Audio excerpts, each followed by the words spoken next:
And yes, Dr. Hodges, thank you so much for being here. I really appreciate you introducing yourself a bit. And we are just really looking forward to having you join us. So as Dr. Hodges said, she is a CTE and STEM teacher with the Clover Park School District. And we are looking forward to hearing what you have to share with us today. So the floor is yours. Let us know if there's anything that you need. Okay, thank you. So this may be like a rather non-traditional presentation compared to what you guys have seen and been a part of earlier today. So, just be flexible and just roll with me, if you will. So I'm going to go ahead and share my screen.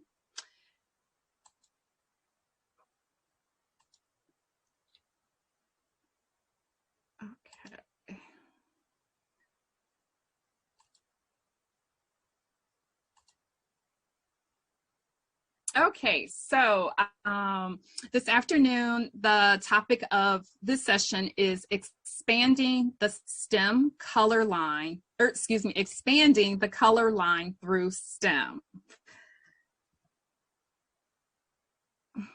And so what you currently see on your screen is a graph that I came across in a study that was conducted by the Pew Research Center.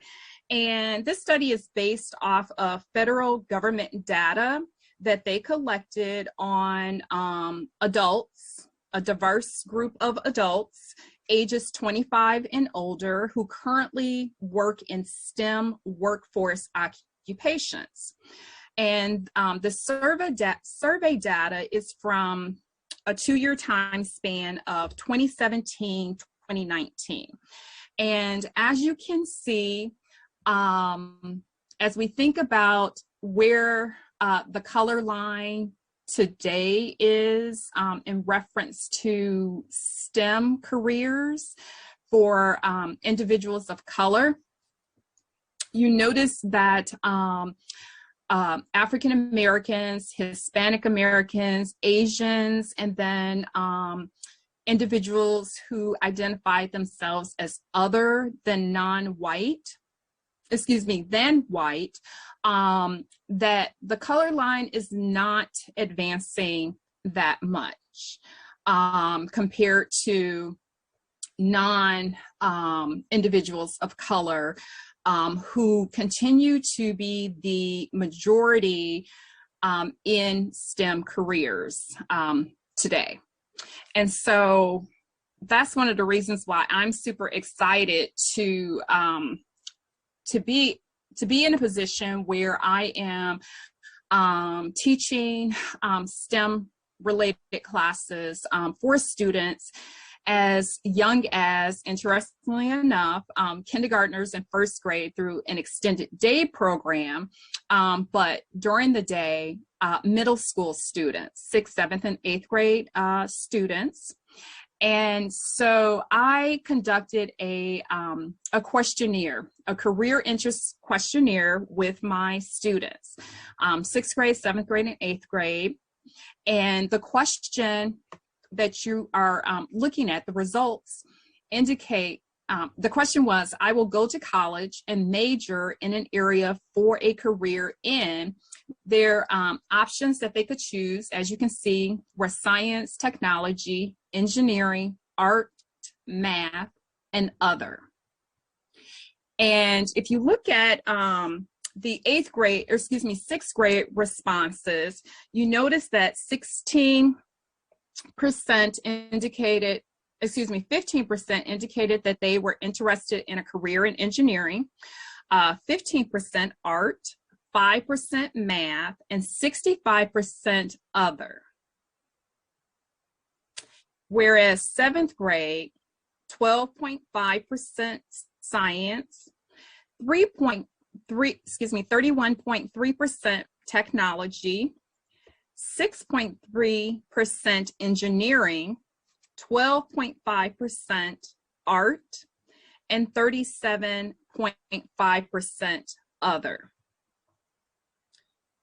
Then as we look at the 8th grade responses, 18.2% indicated that they wanted to major in a career in the field of technology, 27.3% engineering, 18.2% art, 9.1% math, and 27.3% other. So hopefully you've been, looking at the numbers and kind of looking at the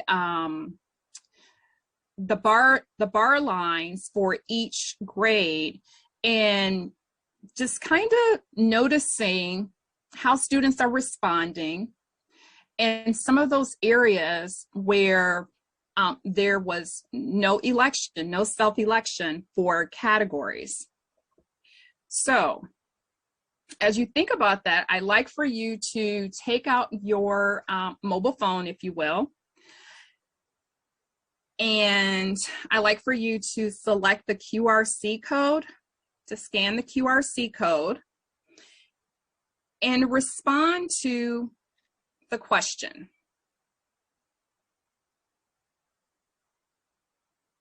And I'll give us a couple of, about 90 seconds.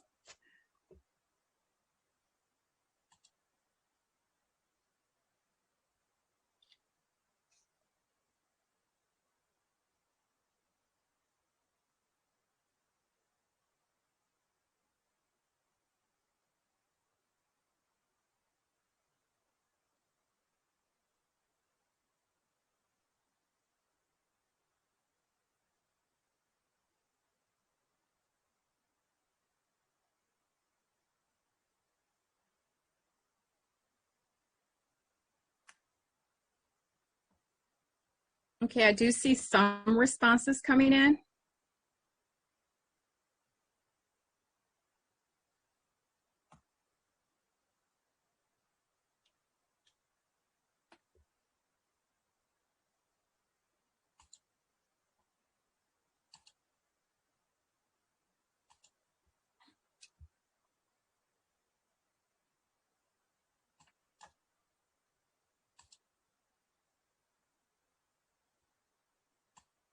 Okay, so I'd like for us to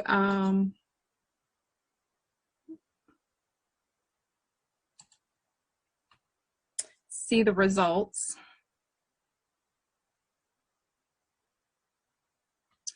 Okay, so based on the results to the question, or the responses rather, to the question,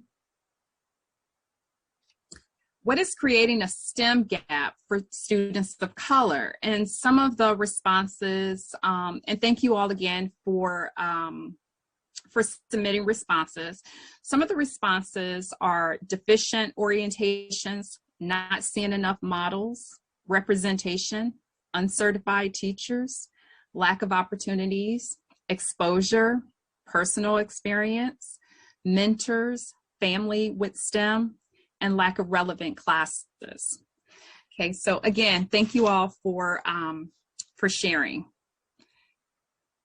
And you are helping me with my presentation today.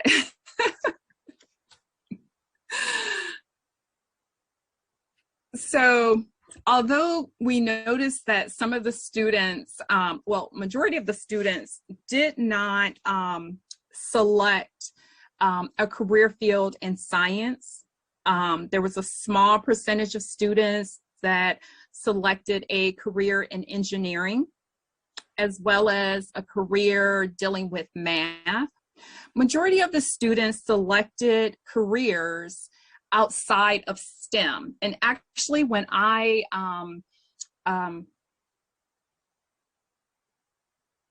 presented the questionnaire to the students, I actually presented it as a STEAM questionnaire. And so you notice that a lot of students, or many students, selected art, but then also other.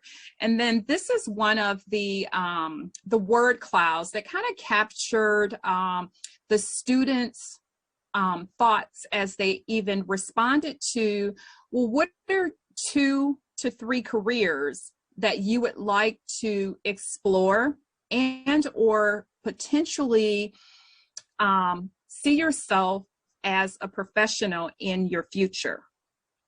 And again, art is one of those categories that stands out. We do see some science, but again, a lot of categories that tend to be outside of math, science, technology, and engineering when the students think about what they like to do as a career. Many are not really advancing or considering careers that are STEM oriented. And so, of course, we want to change that. And how do we change that? How can we expand the color line in order to close the STEM gap? Well, one of the first things is sense of belonging. That is paramount. And so in order to, especially at the middle school level, but I think at any level, that you definitely want to foster a sense of belonging. And for me, when I think of a sense of belonging for my students, I ask the question, do they feel, see, hear that they are a part of the learning process, their educational process? Or do they feel, see, and hear that they're solely recipients of knowledge, of information, rather than co-creators within their educational experience? And most often, for our Black, Brown, and Indigenous students, oftentimes they do not have or feel or hear, therefore embody a sense of belonging in their educational experience.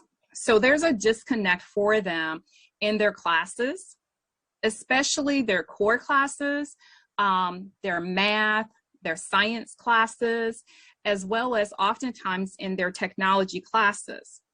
And we're going to talk about a bit more about that and how your responses actually can help to expand the color line towards closing the STEM gap for students from historically marginalized communities.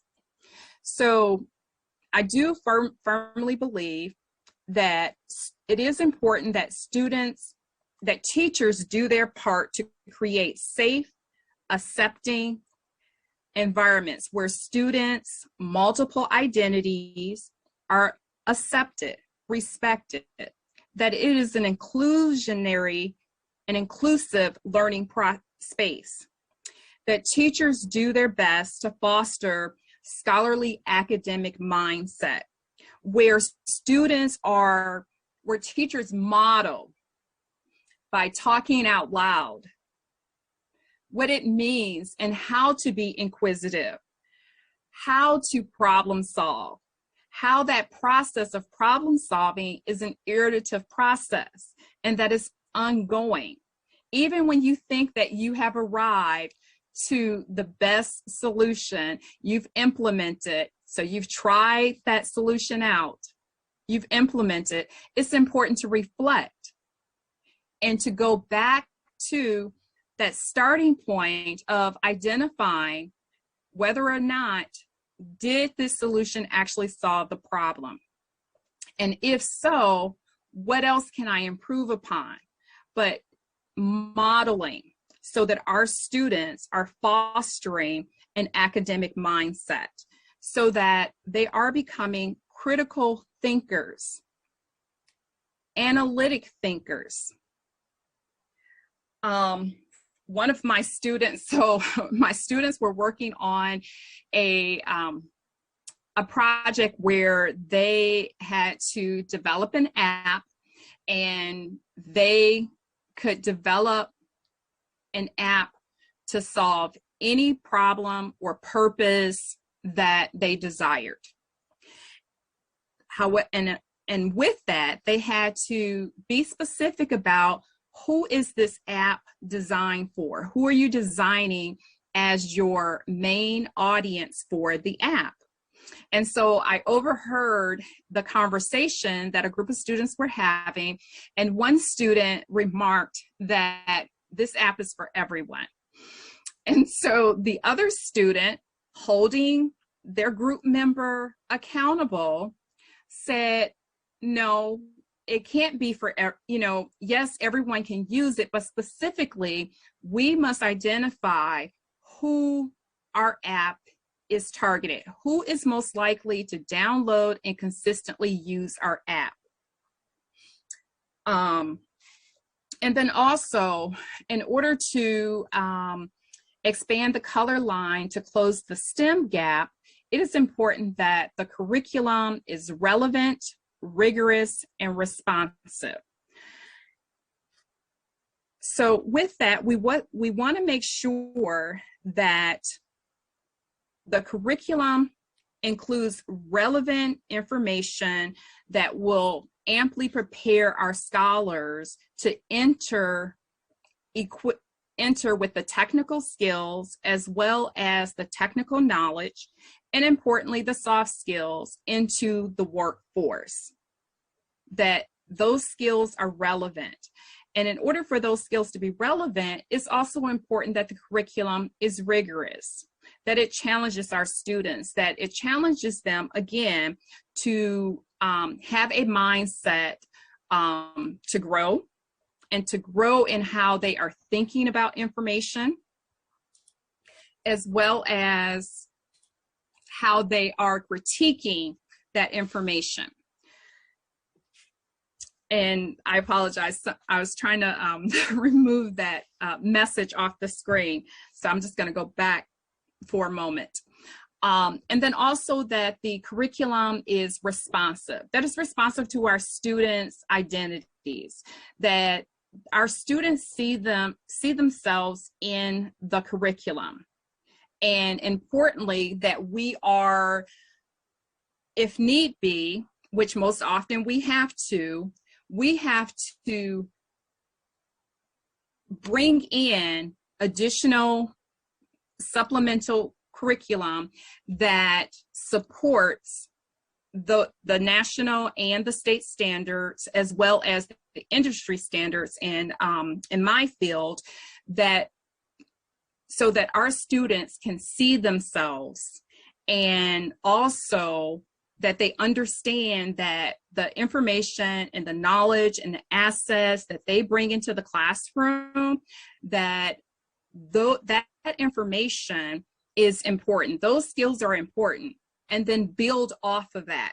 That again goes back to fostering a sense of belonging in our classrooms for our students in order for them to become STEM persistent.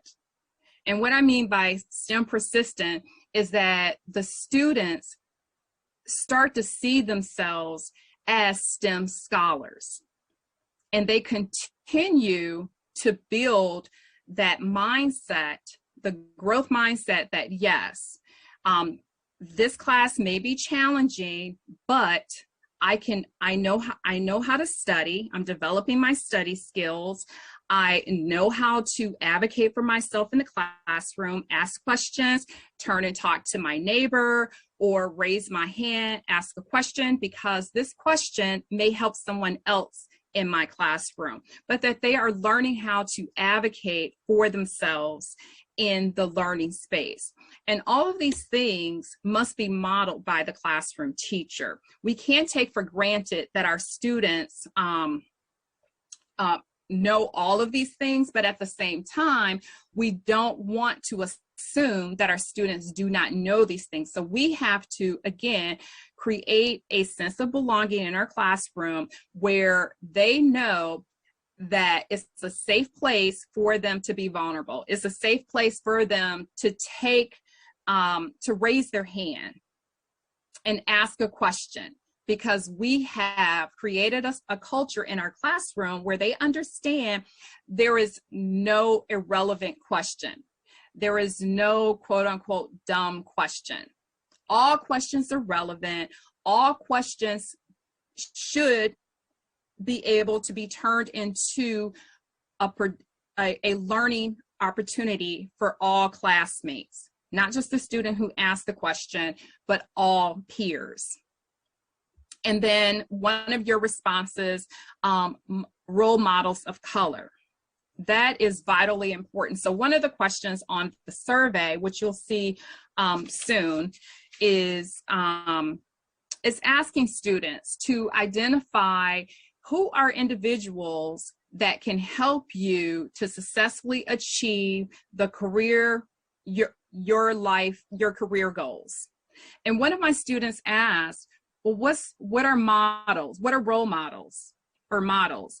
And that was in every class, 6th, 7th, and 8th grade. So I assumed that my students knew who and or what a role model, or excuse me, not a role model, but a mentor. That's what it was, what a mentor. That I assumed that my students all knew what a mentor is. And so then that became a learning moment in every single class, 6, 7, and 8. And I thank that student for asking the question. And I asked, and I paused the class during their time of working through the questionnaire and explained what a mentor is. And actually another student in the classroom offered up the explanation and said, a mentor is just like a coach. Okay. But one of the things you'll see interesting in how they responded, even after we talked about what a mentor is, who they identified as individuals who would be able to successfully help them achieve their career goals. All right, so sense of belonging. As you can see, this was posted. I use Teams every day. I post consistently every day in Teams what we're doing in class. And it's also a place where I, do shout outs to the students in class to showcase how they have contributed to our learning environment, to helping us to understand and to grasp the learning standards and targets that we're working on. And so on the left-hand side, so it says examples of how last year's computer engineers use paper to create paper towers. And that's also one of the things I do to foster a sense of belonging. Each and every unit that we work on, depending on what that project is, those students become computer engineers, or they become architects, or they become just whatever it is that we're working on, because I want them to know that you belong in science careers, you belong in technology careers, as engineering careers, mathematic careers, that I'm going to speak that into you. Now, you may not go down that path, but I want you to know that you have a STEM identity inside of this classroom as well as outside of the classroom. So on the left-hand side, I had, as we were beginning to work on this project, I posted some exemplars, so that students could see how the previous semester students went about constructing their paper towers. And then on the right-hand side, that's this current semester, you see two teammates who have been working to create their paper towers. And what they're doing right now is kind of reflecting about the problem-solving process, about collaborating and working together. And they did a brilliant job, and they were one of the first to finish. And the students had to create two separate towers, and the second one needed to be taller than the first and stand for 30 seconds or longer. And so here again, we are focused on learning how to problem solve, and that the process is iterative. We're working on team building skills, collaborating with others, as well as working on those soft skills, learning to listen, to be an active listener to our teammate, and learning how to respect another person's contribution to the group, because they also had the brainstorm. So we talked about what is brainstorming. We don't critique. We don't say that an idea is dumb. We're just throwing ideas up on the wall, if you will, but on the paper, so that we can have a list to select from. And then we narrow it down based on the strength of our group. Okay, here's another example. Again, sense of belonging. So 2 students, and here the students are working to create conceptual apps. So now they are app creators, app developers, and you notice that they were drafting. They went through a couple iterations of how they were going to design some of the icons and images that would appear on their app. Their app is called SafeSpot. And specifically, this app is designed for LGBTQIA plus students or young people. And so they understand that, again, it's important for them to have a sense of belonging and feel safe to be able to fully express their individuality.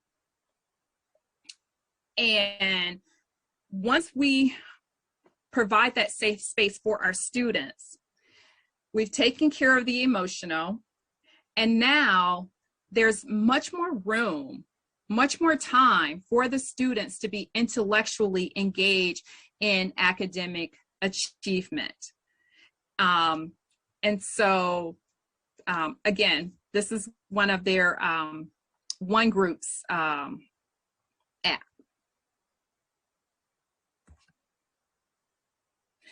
Okay, and so in going back and talking about, again, that the curriculum needs to be relevant, rigorous, and responsive. And I want to say, even though my field is career and technical education in STEM, a huge part of that is also including science and math into what we do as in computer science. And so one of the things that you saw is that a lot of students did not select careers in science or career in math. And that's a question that we have to ask ourselves. Why is that? Is it because the students do not see themselves in the curriculum? They don't hear themselves in the curriculum. They don't feel themselves in the curriculum. Although it may be rigorous, but it's not responsive at, all the time to their cultural needs, to who they are as individuals. And so we're losing our students when we don't take time to go back and look at our framework, look at the curriculum, look at our instructional design, the types of activities that we're asking our students to do, and refusing to deviate and be flexible, and embedding our student lives and their identities and their culture into our curriculum and into how we deliver the curriculum to our students, to ensure that they are engaged and are actually learning, and not learning from level 1 of remembering, but learning from level 4 and 5, where they're becoming critical thinkers. They're being analytical thinkers, and they have transitioned from students to scholars, because they now are taking ownership of their learning. And so here, what you're seeing is this is a seventh grader who is from Mexico, and the students in this class were learning HTML and specifically how to build a web page. So that's where we started. So scaffolding the learning here. And so initially they learned how to build a web page. And then from there, the students learned how to build a website where it had multiple pages. And so she created a website about Mexico. And you notice on the right-hand side, those are the hot links or the web links that will take you to the different pages of her website: housing and living, food and farming, traditions and culture. And the students get to share out, those who feel comfortable, their final product. And if they don't feel comfortable sharing to the whole class, then we do a gallery walk where they pull their screens up with their websites, and then students can walk around to each classmate's computer and see their final website. Okay, here's another student's website. Again, each student had an opportunity to build their website about anything that was important to them, anything that they wanted to share with others, that they wanted others to know more about, for others to experience and enjoy. And so this student here built his website about his country as well. You know, he talks about being a American Samoa, and that, you know, he loves his culture. He says it's very beautiful. He talks about the village that he was raised in. He talks about the types of food that his mom cooks and just how good it is. And there, you know, he has pictures on here about the food, and some other pictures about his family and the culture. And so again, making that space for student voice in our curriculum so that students see the relevancy, as well as are able to do the work to create that final hands-on project. I do a lot of projects, hands-on project. My classes are very project-based, and then it's responsive. It speaks to the student because it makes space for them in the learning. And then as well, role models of color is another level of, again, a way that we can close the STEM gap and expand the color line. So here was a question from the survey. Who do you believe can help you achieve your career goals? Select all that apply. And so this is from just one of my classes here. And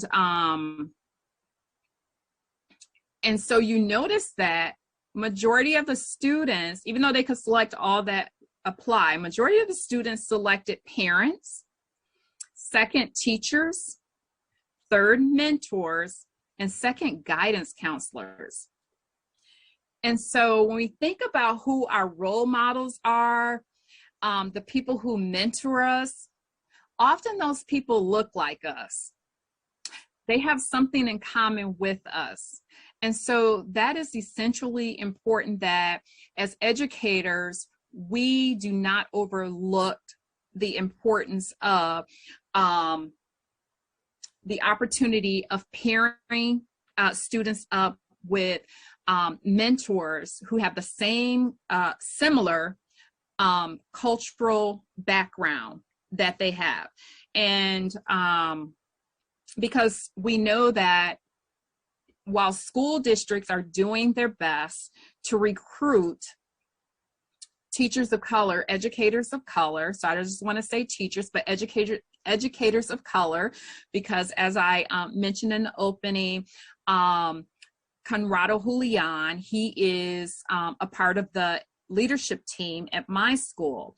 And our current leadership team at my school, new this year, we have an African-American woman as the principal, an African-American male as the assistant principal, and then we have Conrado. So we have a very diverse, and this is probably like the most diverse leadership team that my school has had ever. And the district reached out and, actually pursued and looked for excellent educators of color to bring in to one of the most culturally and racially diverse schools in the district. But again, I do think that it's important that if we can't necessarily, if our students, because we know that that's not going to be the case currently, we have to do more about encouraging students of color to go into the field of education so that we will have more representation throughout our building in our classes. So then we as teachers, whether we're mathematicians, we're English language arts teachers, scientists, science teachers, regardless of what our area of discipline, it's beholden to us to identify and invite highly qualified professionals of color to come into our classrooms and to become role models, become mentors, more than just a one-time guest speaker. But if that's all they can do as a one-time guest speaking engagement, then that's okay too. Because it's very important that our students see that they too can become an engineer. They too can become a web developer. They too can become a surgeon. Whatever it is that oftentimes they do not see themselves in those career fields. We want them to see themselves. But in order for that to happen, they have to see someone who looks like them in those positions and in those roles. And then again, just thinking about role models of color, I included this because you'll notice that several students typed in family. Somebody typed in their dad. Again, students are deferring to those people in their lives who look most like them. And while at my school, we're doing our best to diversify our professional roles as far as diversifying and making sure that we have highly qualified educators representative of all racial backgrounds. It's not going to happen overnight. And so what that means, again, is that we have to look outside of our school buildings and invite individuals of color into our classrooms, and just as importantly, to take our students into the workspaces, because it's just as important that they have an opportunity to see people of color at work in Microsoft, in T-Mobile, in the high-rise office of T-Mobile, many of the offices around the state of Washington. Okay, so as I round out my presentation, again,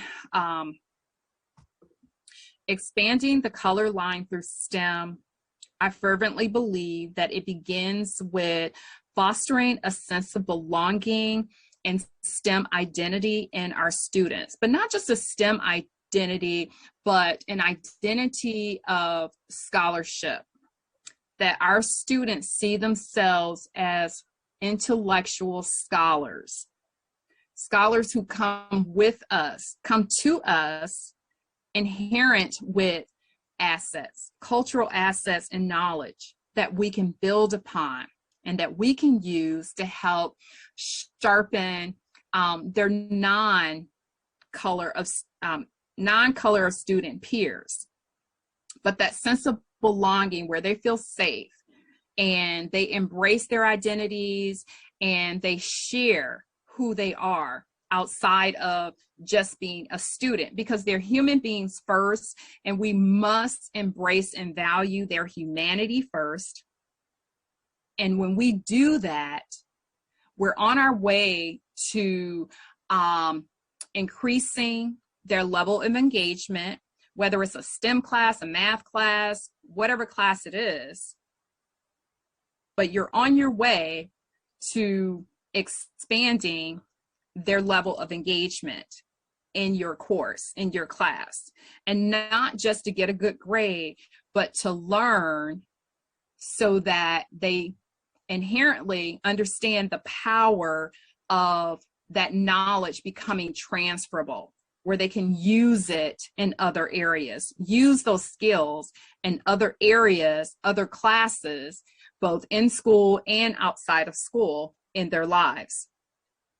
And then, of course, the curricula, again, it's extremely important that our students see themselves in the curriculum. One of the things that I do at the beginning of the class period is I always have an activator. And often the activator is a little short video of students, their age group, who look like them, doing something related to computers, whatever the topic that we're currently discussing and the project that we're working on. I try to find videos, little short videos to inspire, to encourage, to continue to foster that sense of belonging, that identity of scholarship, identity and persistence as a STEM scholar. And the rigor. We want to make sure that we give meaningful assignments and projects to our students that are relevant to life outside of school, that there's a connection there, and that they see that connection and the invaluableness of this skill, of this body of knowledge.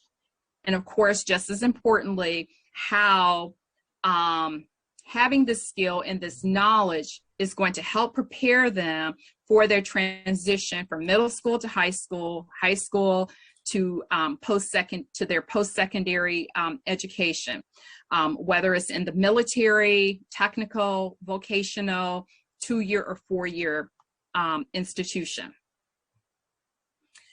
And I've talked about consistently making sure that we are including this images, and not just images, but that we are including and bringing in people of color in the fields in which we work, and that we are, if possible, partnering our students up. And if we can't partner each individual student up, groups of students, or just our classrooms, each classroom has a mentor of color.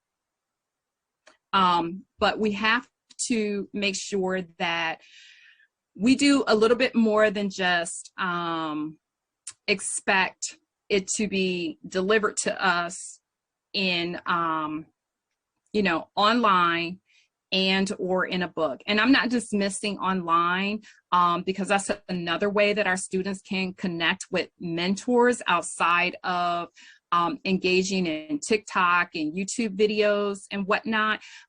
That's another way. If mentors can't physically come into our classrooms, or we can't physically get our students to their professional places of work, then we can do virtual tours. We can do virtual visits with the mentor. But we have to build that mindset into our students that, one, that they belong, and two, that they have the potential to excel in the fields of science, technology, engineering, and mathematics. So I will stop there. I will open the floor for questions, comments, and critiques.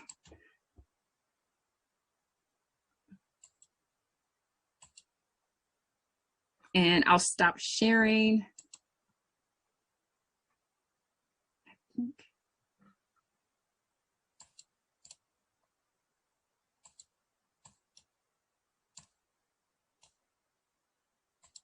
There we go. Sorry about that. I couldn't stop sharing. All right.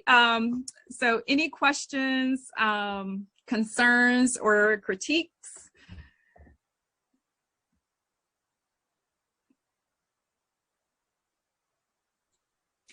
I had a question. Yes. And thank you so much for your presentation. I was wondering, when you surveyed your participants, or when you asked them, and you may have answered this and I might have missed it, but did you give them the options in which to choose from, in terms of, as they understood like the different STEM careers or the different possibilities, or did they come up with those themselves? How did they respond to that prompt? Okay, if I could share my screen again, I will happily share the actual survey with you.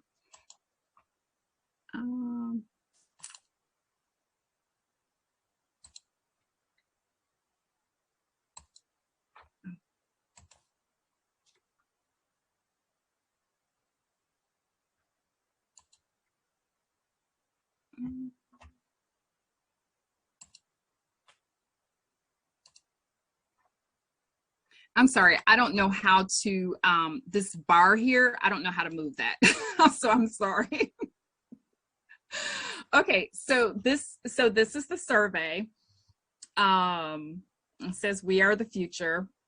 And I'll see if I can make the screen bigger, but if I do, I don't know if the resolution will, I don't think I can make my screen bigger. Let's see. Ah, there we go. All right, so, so I tell them that there's no right or wrong answer, to take their time, read, think, and select. And so, I start off by asking them, do they like school? Do they enjoy learning? Would they like to have a career in science, technology, engineering, art, math? Then this is where, to answer your question, where I kind of give them some ideas. Oops, sorry. Maybe I should show you the, these are their responses. Maybe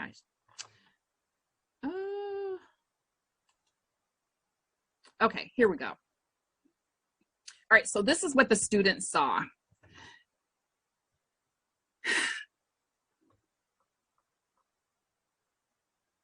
And so I give them some ideas of what would be a career in science. So I put medical and health career field, like doctor, physician, nurse, veterinarian, biochemist, and environmental scientist, technology, video game developer, software engineer, computer science. So as you can see, so I list, maybe too many, but, I just wanted them to have an idea of what it means to potentially have a career in technology.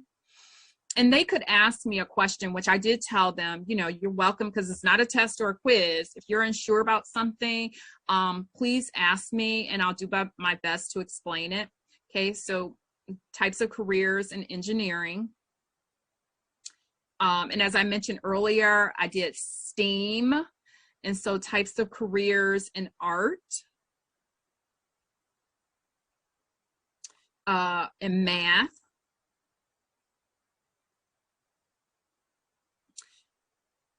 and then I asked questions about, you know, kind of like the role, two questions like the role of their family, from their perception, regarding their family in education.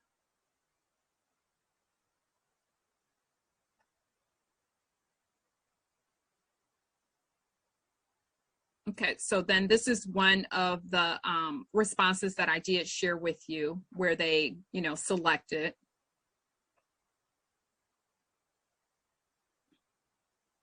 And where I asked them to identify like 3 careers that they'd like to do as an adult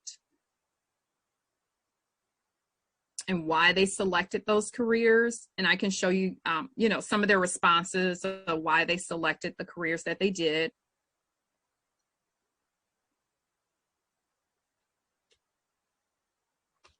And then what they needed to do to achieve their goals. So, you know, going back in to the point of cultivating an academic mindset and a growth mindset in our students. A lot of students, they do understand that they have to work hard, that school is important in order for them to reach their career goals, but there's still a gap there. Like they understand that, but there's a gap there. And I think part of that gap, which I didn't ask the students that question, but the research does point to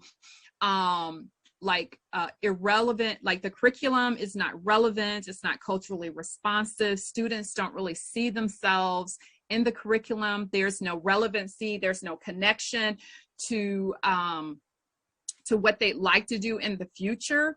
So those conversations are not being had necessarily. I'm not saying in all math classes, but possibly in some of their math classes or their science classes, and or, you know, sometimes the students, they are not getting the support that they need. First semester, I had a young lady, African-American young lady, who she was struggling in math, and she's a 8th grader, so it must be pre-algebra. She was struggling in pre-algebra. And so when we did our career exploration unit, she selected that she wanted to become an actuarian. And I asked her why, and she said, because I'm struggling in math. Math is a challenge for me. And I figure if I select a career that has to do with numbers, where I have to be, you know, really good with numbers, then ultimately I'm going to get better. I know that this young lady, she, you know, she attends the tutoring, she takes, you know, really good notes. So I have no doubt, you know, even if she ultimately ends up changing her career focus, she definitely will improve in math because she has that, she's embodied that growth mindset, that academic mindset, that I have to approach my learning as my learning. That is my learning. And it's not just about solely getting a good grade, but how it will impact my life in the future.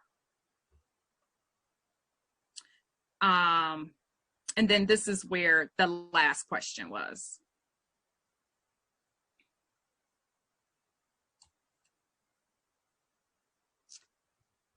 Did that answer your question? Yes, and I think the question came from just a personal wondering, just thinking about STEM or STEAM, and when I was asked a similar question 20 years ago, and then when I ask my own children who are middle school age, like what they want to be, so many of, like, they think about these in fixed sort of like, oh, I love sports, I want to be an athlete, and they don't see the possible connections between, like how that fits into STEM, like they don't see that, and so when they're only given like, okay, here's my 5 options of this is what it means to be, you know, focused on science or technology or whatnot.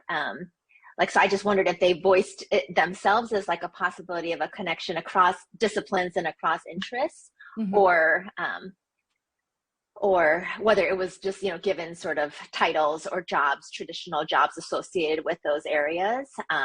Because I also imagine that STEM will look very different when they're actually entering their careers. Like there'll be jobs that we don't even have a name for, that cross across these areas, and then also involve these different interests. So I just sort of wondered how your students had thought about those things, if those were kind of labels that you had sort of given to them in this survey, or if they were able to articulate like that those particular jobs themselves. So yeah, thank you. That was helpful. Yeah, no, you're welcome. And so and because I did kind of provide them with, as a researcher, I consider it leading, but because they're middle schoolers, I did, put some career occupations there for them so that they would have like an idea. And so that's why then I also followed up with identify 3 careers that you would like to pursue, because I wanted to see, like, are they making the connection? And then while I honestly didn't have like a whole lot of time to really dig deep into this data, but one of the things that I was noticing, as I look at how my students, like the careers that they were choosing based on what and it connects with what you're saying, is that they're missing the relevancy of how, like for instance, one young lady, an 8th grader, she says, well, I want to be a photographer. And she said, where does that fit? Where do I put that at?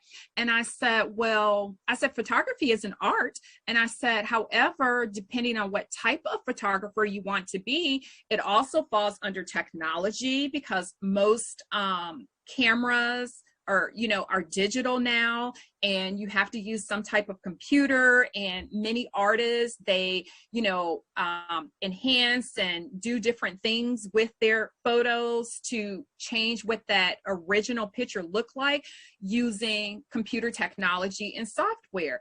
But I told her, so art, but then also it falls under technology. But I could have also made a point to her for math, or even like the science part, because, okay, well, are you going to actually develop your own photos? Because if you do, then measurement comes in there. So you need math, you need to know about like chemicals and how those chemicals react in order to process your photos correctly.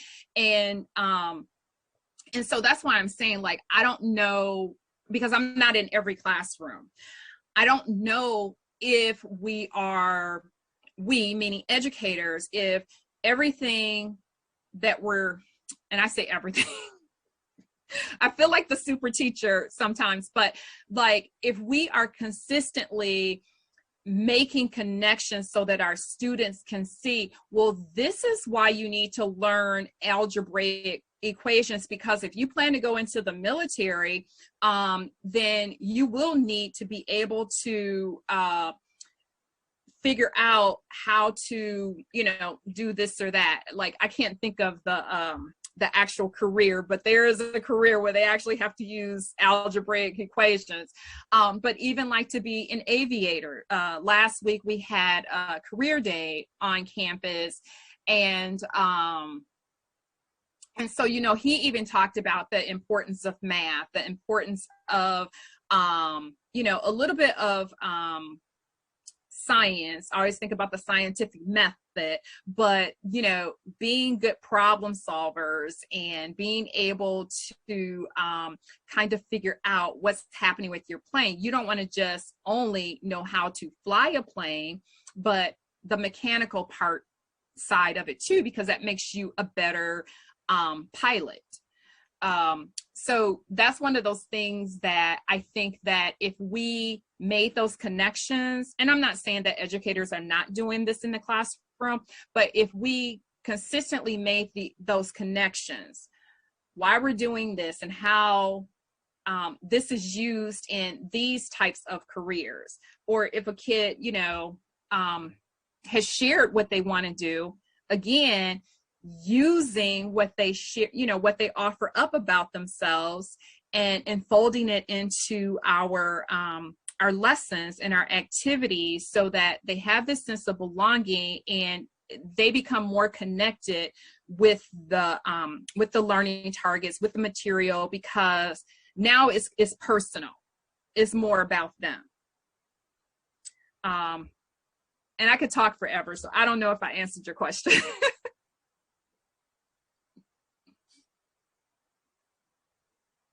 Any other questions, comments, or thoughts?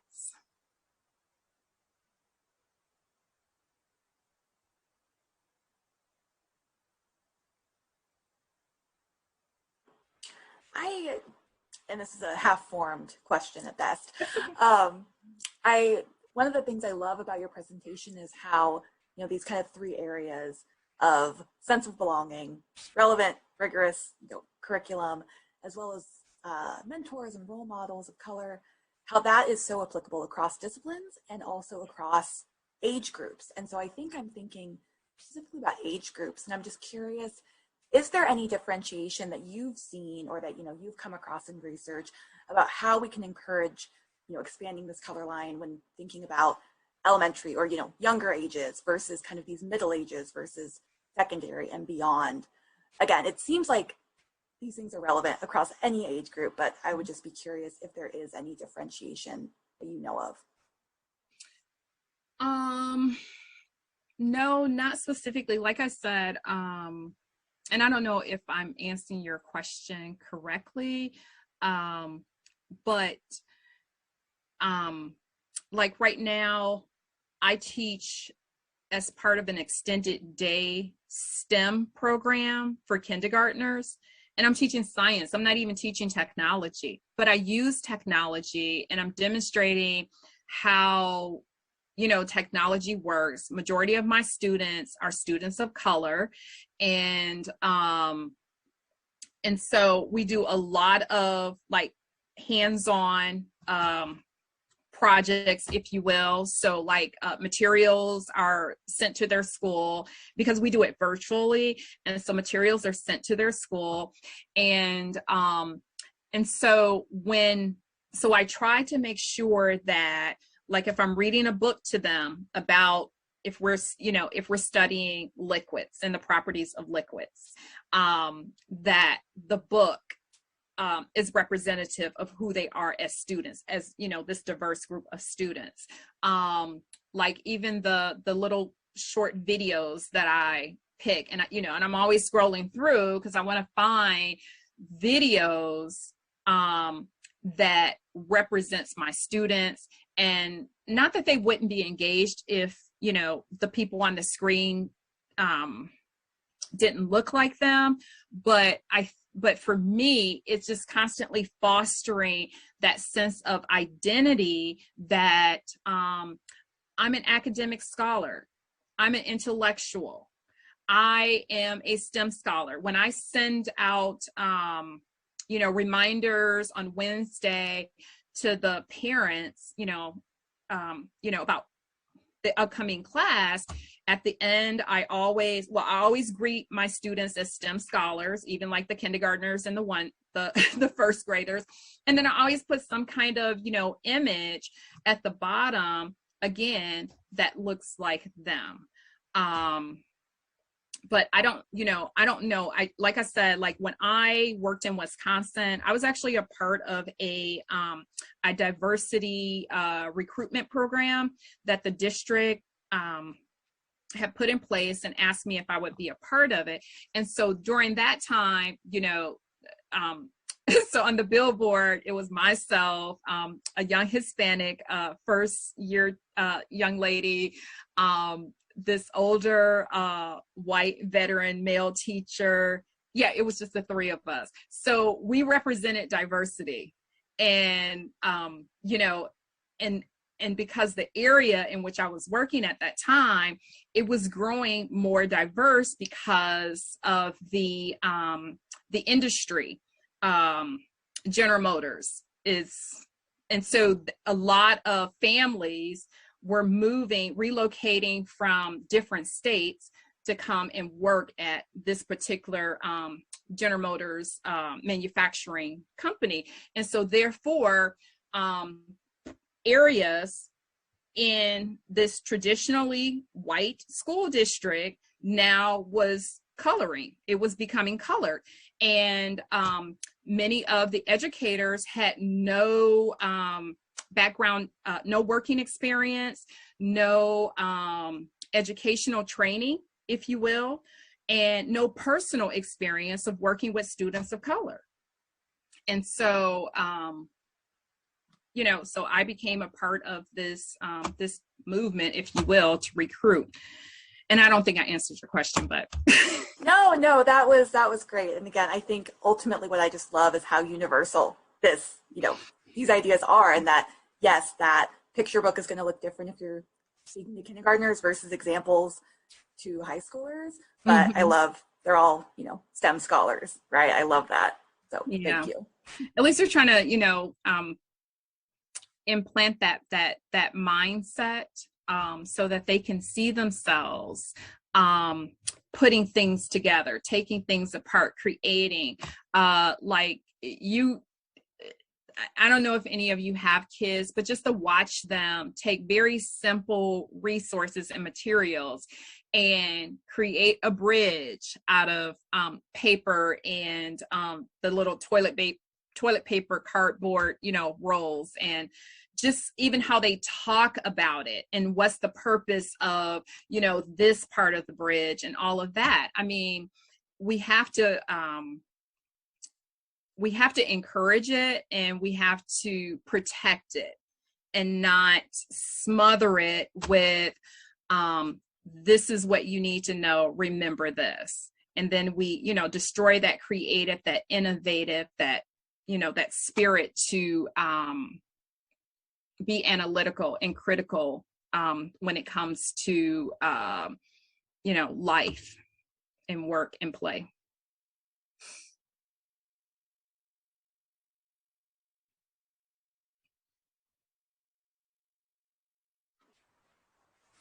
I believe we have a couple more minutes, so if anybody has any final, questions or comments, this is your chance.